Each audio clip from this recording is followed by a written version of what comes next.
The West is currently engineering a self-fulfilling prophecy that is making the world less safe for Jewish people. Let me explain. If you keep telling the world that opposing a fascist national state is the same thing as hating an entire people, eventually they're gonna believe you. And when that happens, you aren't fighting hate. You're sowing its seeds. Now, before we go any further, let's be real. Anti-Semitism is a present and violent reality. In just the last year, we've seen a massive spike in global incidents, be it the firebombing in Munich or the Bondi Beach attack. The trauma of the Holocaust isn't just ancient history, it's a foundational wound. It makes complete sense that for generations, Jewish people have seen Israel as a sanctuary. That desire for sovereignty and peace is legitimate, but we have to look at how that need for safety is being funneled into a specific political project. Many have grown up with a social conditioning that tethers Jewish identity to the state.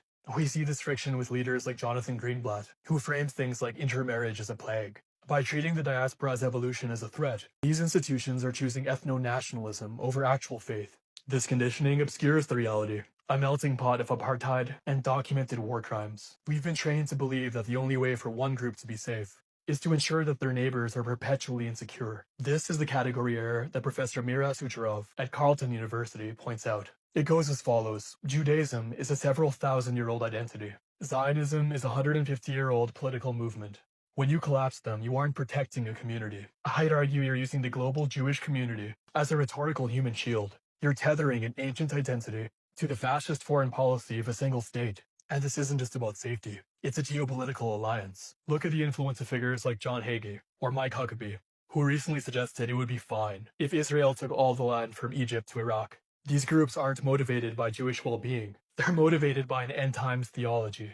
Not to get all Professor Jiang on you, where Jewish people are just means to a biblical end. When the state prioritizes televangelists over actual diaspora, it proves that safety is often a mask for imperial utility. This is why the rise of the so-called woke right is so dangerous. Figures like Nick Fuentes, Candace Owens, and the Groyper movement have hijacked anti-Zionism to smuggle in anti-Semitism, Holocaust denial, and great replacement theories. When we conflate legitimate human rights critiques with this brand of white supremacist hate, we do the bigots' work for them.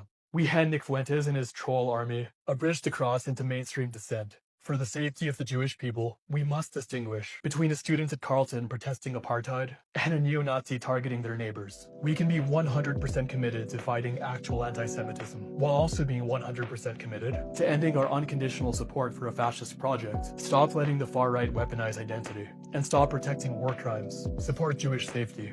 Support Jewish sovereignty, but oppose the fascism. We need to get the definitions right so that we can fight the actual bigots. Let's stop letting political labels be used as a muzzle. Let me know what you think in the comments.